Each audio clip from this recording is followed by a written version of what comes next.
Halo teman-teman, kita bertemu kembali di channel YouTube saya, Januari Sihotang, sebuah channel YouTube yang fokus di bidang ilmu hukum, dunia kampus, dan juga dunia literasi.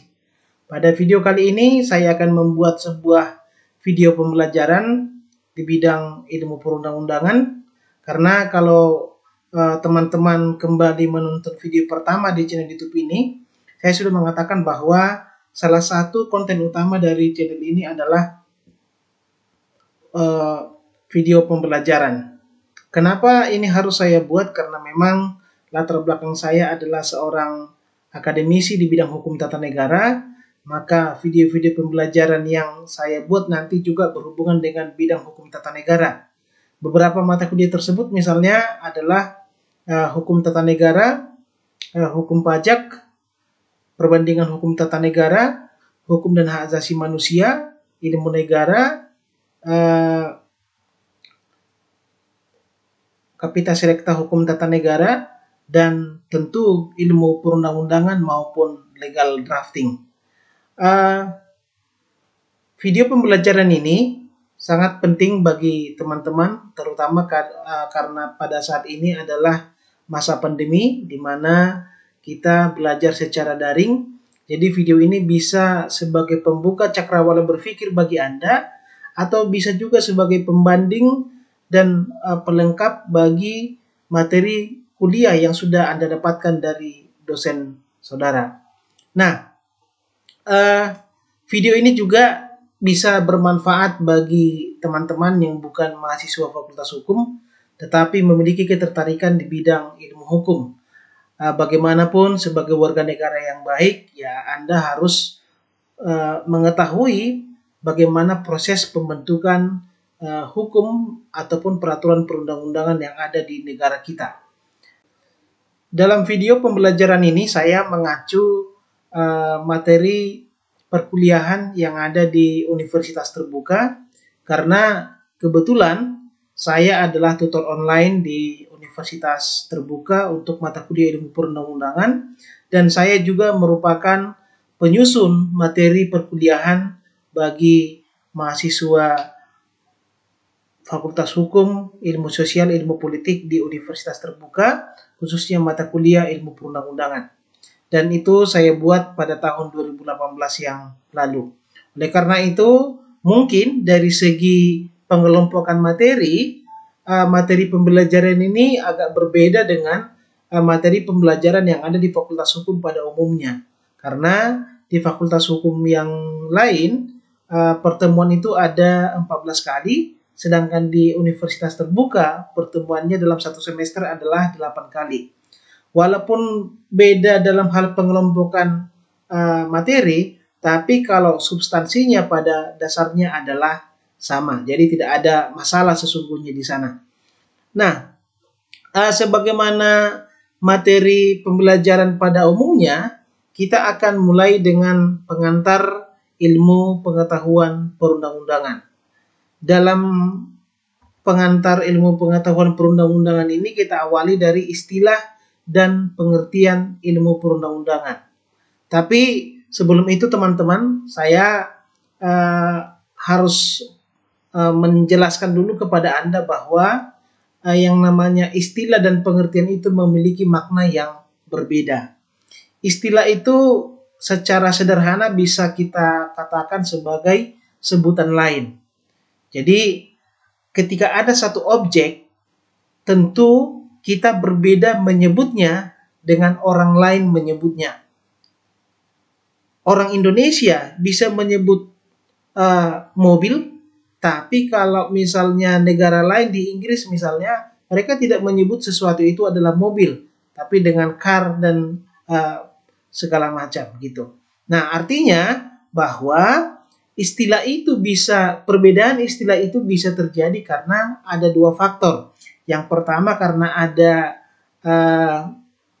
faktor bahasa.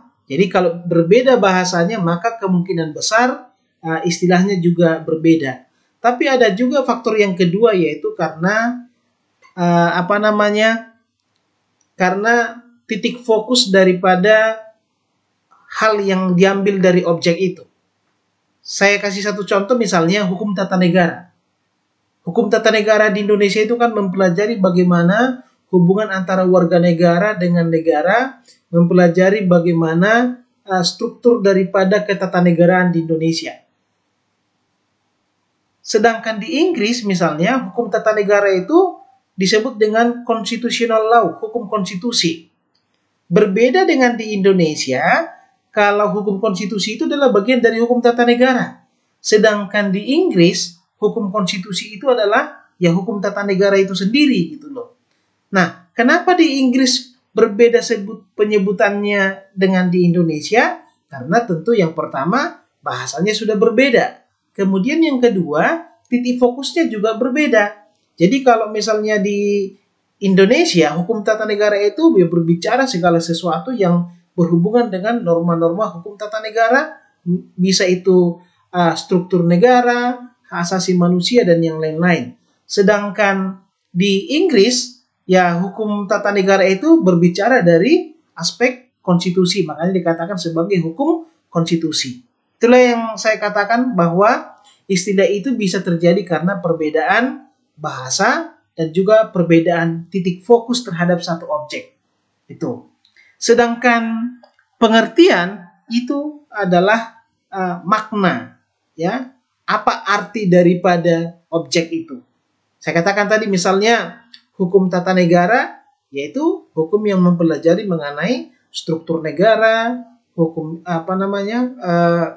hubungan antara warga negara dengan negara, hak asasi manusia, dan lain-lain. Jadi maknanya, jadi bisa saja istilahnya berbeda, tapi maknanya sama, gitu ya. Lalu kemudian kita masuk ke ilmu istilah dan pengertian daripada ilmu perundang-undangan. Kalau kita lihat di sini ada beberapa istilah di dalam ilmu perundang-undangan. Kalau misalnya Anda lihat di sana ada beberapa itu ya.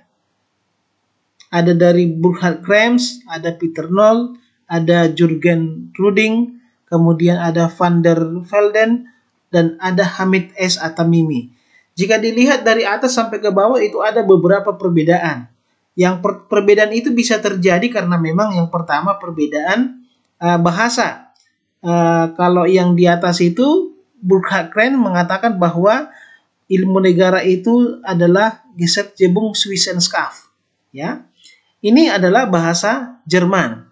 Lalu kemudian kalau Anda lihat Van der Velden mengatakan bahwa ilmu negara itu adalah Wetgevingstheorie. Nah, Wet itu kan bahasa Belanda, berarti yang di atas adalah bahasa Jerman, kemudian yang di bawahnya adalah bahasa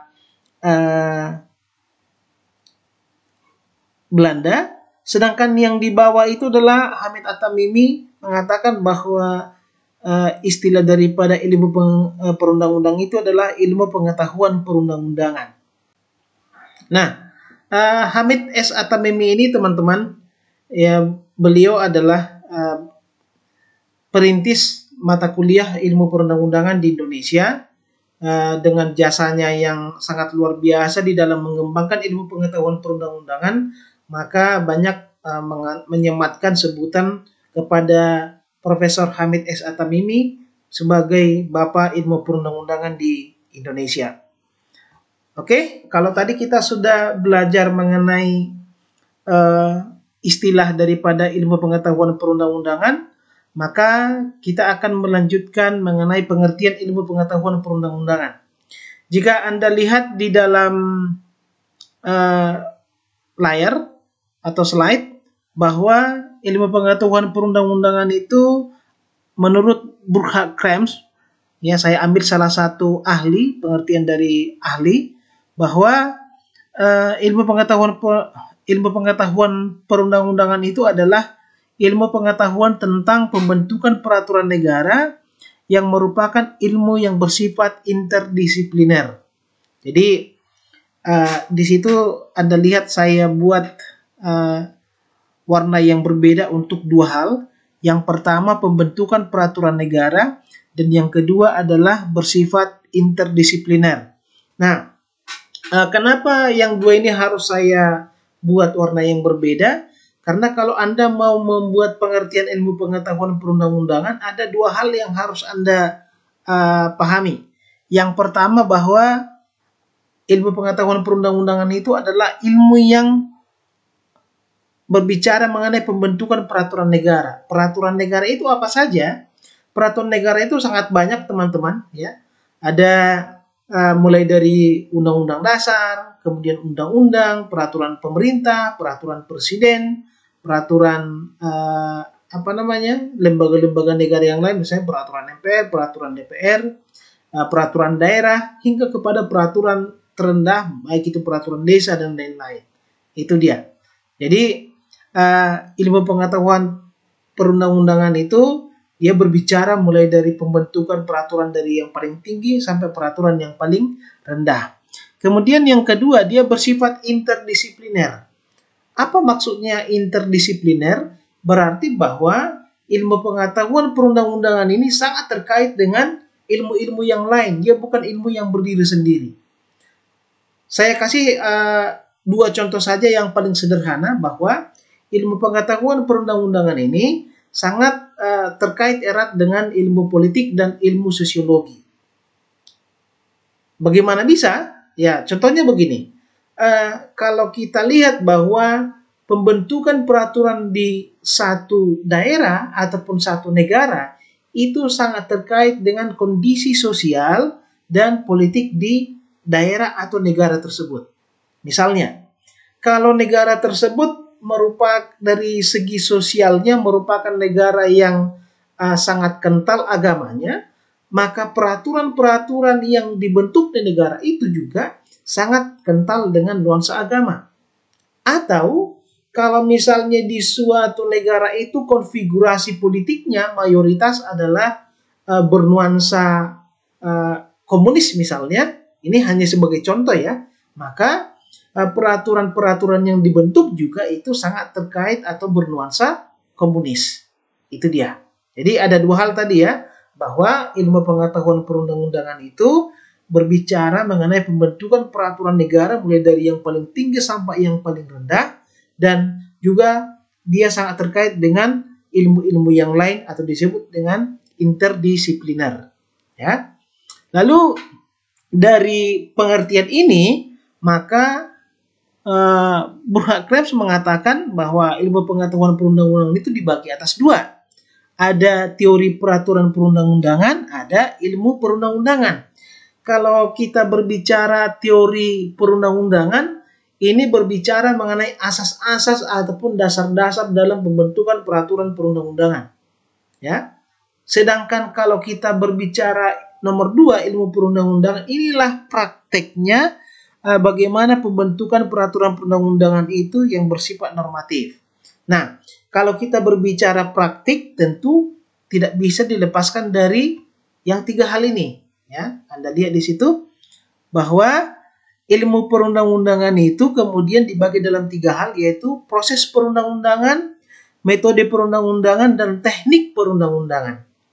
Kalau kita berbicara proses perundang-undangan, berarti kita berbicara alur pembentukan peraturan perundang-undangan itu.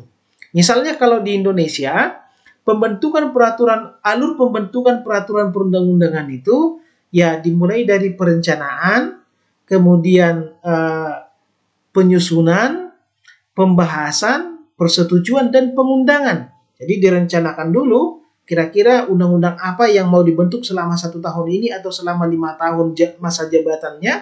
Lalu kemudian disusun dulu kerangkanya, lalu dibuat naskah akademiknya. Setelah itu sudah lengkap, maka kemudian dibawa ke sidang. Misalnya kalau undang-undang itu dibahas bersama antara DPR bersama dengan Presiden, dan di titik tertentu nanti akan ada DPD.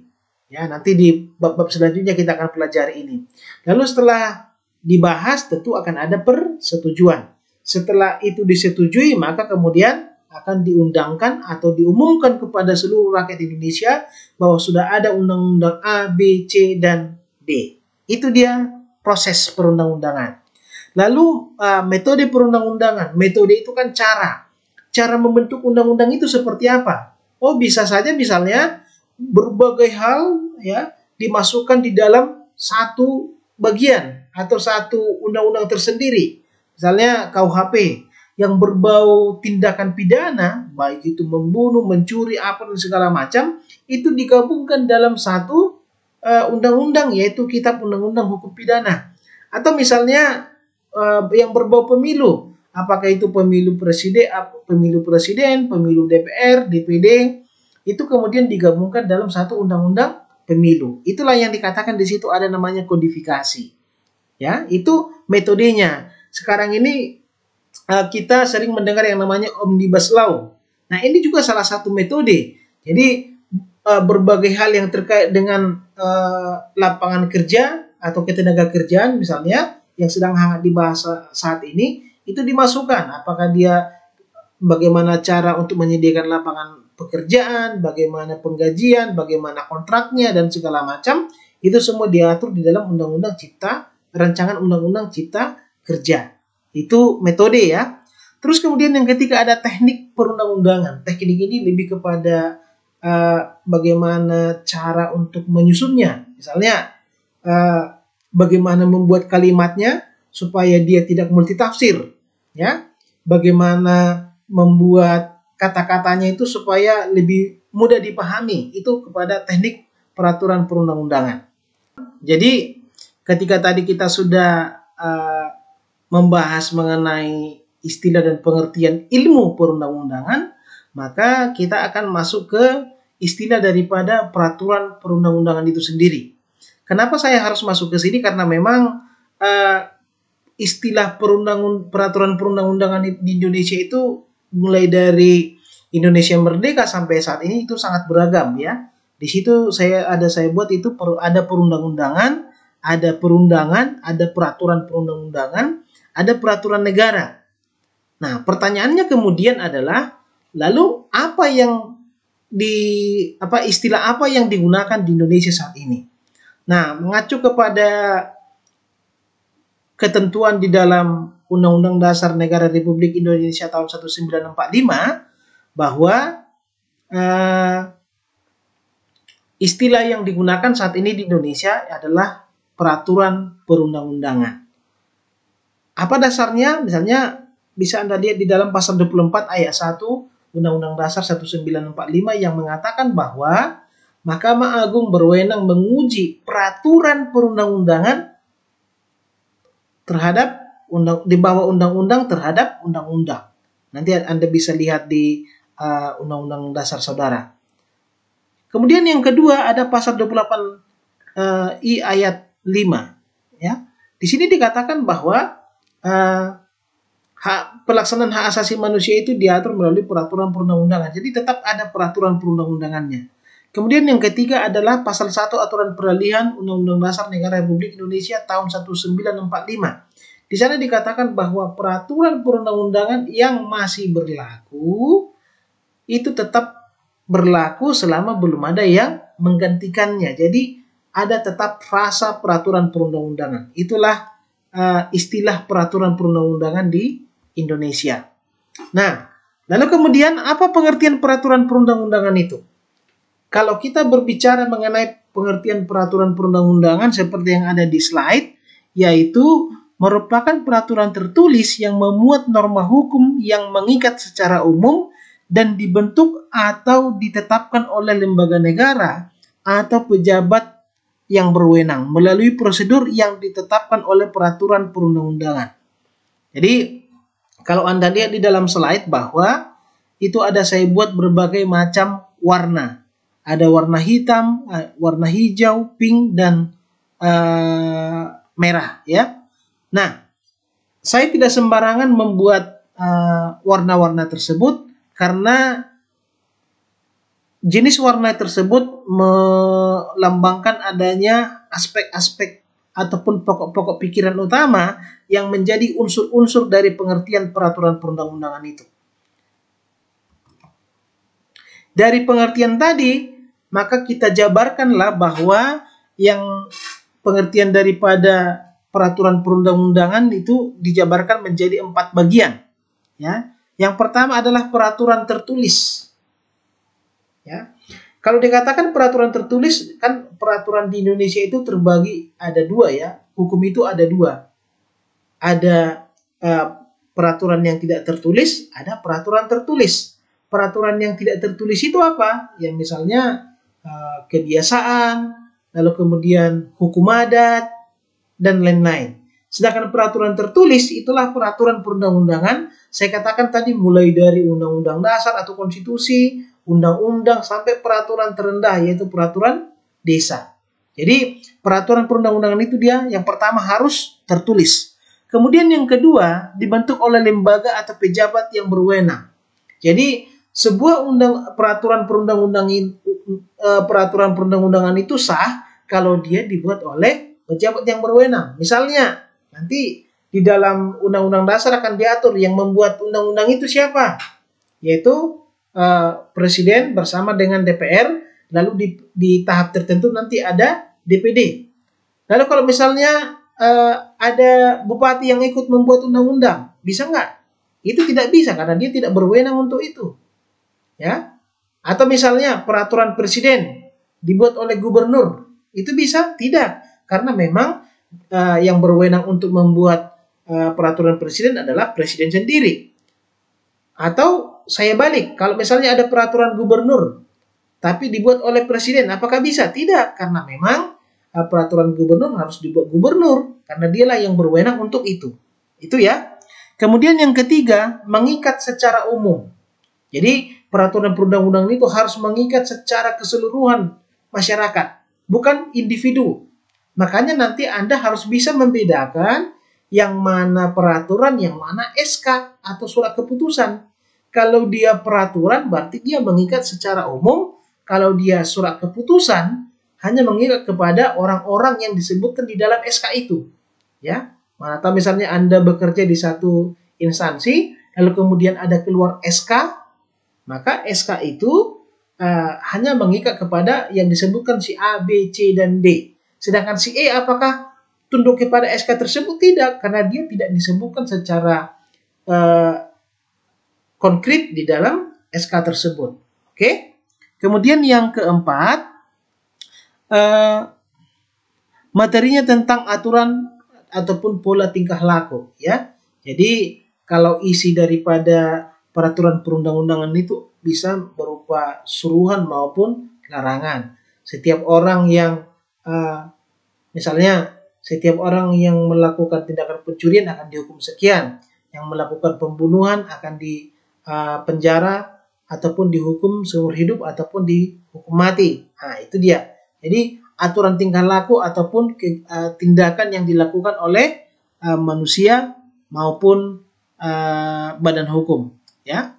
Jadi nanti kalau misalnya di pengantar ilmu hukum kan Anda mempelajari subjek hukum itu siapa. Ada orang perorangan, orang pribadi, kemudian ada badan hukum, ya. Nah, jadi ini selanjutnya ya. Jadi yang kedua yang harus Anda pahami itu ya. Nah, di dalam ilmu pengetahuan di dalam ilmu perundang-undangan yang harus Anda pahami dan harus Anda tahu betul adalah supaya kelihatan bahwa Anda itu adalah mahasiswa Fakultas Hukum, pernah belajar hukum, pernah belajar ilmu perundang-undangan. Anda harus mampu membedakan antara hukum, peraturan perundang-undangan, dan undang-undang. Ini kan kalau masyarakat awam agak susah untuk membedakan ini. Nah, saya buat. Jadi yang paling luas di sini cakupannya adalah hukum. Jadi hukum itu segala aturan yang berisi perintah dan larangan dan segala macam itu adalah hukum. Hukum ini bisa tertulis, bisa tidak tertulis. Ya, saya sudah katakan tadi bahwa hukum yang tidak tertulis itu misalnya hukum adat, kebiasaan, ya. Tapi ada juga hukum yang tertulis. Nah, hukum yang tertulis itulah peraturan perundang-undangan. Ya, peraturan perundang-undangan ini kan bermacam-macam. Saya katakan tadi mulai dari yang paling tinggi sampai yang paling rendah. Nah, salah satu contoh daripada peraturan perundang-undangan adalah undang-undang. Ya, jadi berbeda ya. Jadi kalau misalnya kita simpulkan, yang paling sempit itu cakupannya adalah undang-undang. Di atasnya itu ada peraturan perundang-undangan, karena peraturan perundang-undangan ini terdiri dari berbagai macam, salah satunya adalah undang-undang. Terus kemudian di atas peraturan perundang-undangan adalah hukum, karena hukum itu ada yang tertulis, ada yang tidak tertulis. Dan yang tertulis itulah peraturan perundang-undangan. Itu ya. Atau kalau saya simpulkan lebih sederhana lagi, bahwa undang-undang itu merupakan bagian dari peraturan perundang-undangan, dan peraturan perundang-undangan itu merupakan bagian dari hukum. Jadi harapan saya, teman-teman yang sudah belajar ilmu perundang-undangan, teman-teman mahasiswa Fakultas Hukum, itu harus bisa membedakan ketiga hal ini. Jangan sampai salah. Oke? Nah, selanjutnya kita akan masuk ke pembentukan norma. Ini sudah saya jelaskan secara ringkas tadi di awal, bahwa pembentukan norma itu bisa dilakukan secara kodifikasi, bisa dilakukan juga secara modifikasi, ya. Nah, kemudian kita akan berbicara mengenai pembentukan norma. Pembentukan norma itu bisa dilakukan secara kodifikasi maupun secara modifikasi. Nah, ini sudah saya jelaskan tadi di awal. Kalau dia kodifikasi, berarti pembentukan norma dalam satu buku ataupun dalam satu sistem tertentu. Misalnya saya katakan tadi yang berhubungan dengan tindak pidana, ya masukkan di dalam kitab undang-undang hukum pidana. Yang berhubungan dengan pemilu, ya dimasukkan di dalam undang-undang pemilu. Kemudian yang kedua, modifikasi, modif. Jadi ada perubahan. Perubahan, misalnya kenapa terjadi perubahan daripada norma? Karena memang yang namanya tingkah laku manusia, tindakan manusia itu dinamis ya. Oleh karena itu harus ada perubahan daripada norma itu sendiri. Jadi intinya bahwa dalam modifikasi, norma itu harus mengikuti perkembangan tingkah laku daripada manusia. Kalau misalnya hukum yang kita buat saat ini tetap berlaku sampai 10, 20, 30, 50 tahun mendatang, itu hukumnya atau normanya nanti akan ketinggalan zaman. Saya kasih satu contoh lah misalnya. Kalau dulu tahun 50-an kan belum diatur mengenai internet, mengenai media sosial, transaksi elektronik, pencemaran nama baik di internet dan segala macam. Itu belum diatur. Tapi karena saat ini bahwa yang namanya tindakan kejahatan, pencemaran nama baik dan segala macam bukan dilakukan lagi ketika bertatap muka atau ketika menggosip secara langsung antara orang yang satu dengan orang yang lain. Tetapi misalnya bisa dilakukan di media sosial. Nah, untuk mengatur itu maka harus dibuat undang-undang yang baru, itulah modifikasi, itu perubahan, ya. Oke. Kemudian kita berbicara mengenai sistem norma. Sistem norma ini dibagi atas dua, ada sistem norma statis, ada sistem norma dinamis. Kalau dia sistem norma statis berarti sistem norma yang melihat pada isinya, ya. Apakah dia norma khusus, norma umum dan lain-lain. Nah, saya kasih satu contoh misalnya. Norma umumnya begini, anak harus menghormati orang tua, itu norma umumnya. Nah, kalau misalnya norma umum ini diterjemahkan lebih jauh ke dalam norma-norma khusus, apa kira-kira bentuk-bentuk dari penghormatan terhadap orang tua? Yang pertama misalnya harus mematuhi perintah orang tua. Yang kedua, tidak boleh melawan orang tua. Yang ketiga, harus membantu orang tua. Ini kan bentuk-bentuk dari penghormatan kepada orang tua. Nah, itu. Kemudian kalau dia sistem norma dinamik itu lebih mengacu kepada bagaimana keberlakuan daripada norma itu sendiri. Kalau kita berbicara keberlakuan, tentu kita berbicara juga bagaimana proses pembentukannya. Nanti di bab-bab selanjutnya Anda akan mempelajari yang namanya hierarki norma. Jadi norma itu ada tingkat-tingkatannya, ya, bahwa norma yang di bawah itu tidak boleh bertentangan dengan norma yang di atasnya. Norma yang di atasnya itu tidak boleh bertentangan dengan norma yang di atasnya lagi. Kalau misalnya norma yang di bawah bertentangan dengan norma yang di atasnya, akibatnya apa? Bahwa norma itu menjadi tidak valid atau norma itu tidak konstitusional. Di Indonesia misalnya, ya undang-undang tidak boleh bertentangan dengan undang-undang dasar. Kenapa? Karena kalau undang-undang itu bertentangan dengan undang-undang dasar, maka itu bisa digugat di Mahkamah konstitusi, dia bisa tidak berlaku, dia bisa tidak valid gitu. Oke teman-teman, saya rasa itu dulu materinya untuk pertemuan pertama. Silakan di subscribe, like, komen, dan tonton video-video saya yang sudah ada sebelumnya maupun yang ada nanti selanjutnya, supaya channel ini semakin berkembang dan saya bisa membuat video-video yang lebih berkualitas dan lebih bermanfaat kepada kita semua. Salam konstitusi.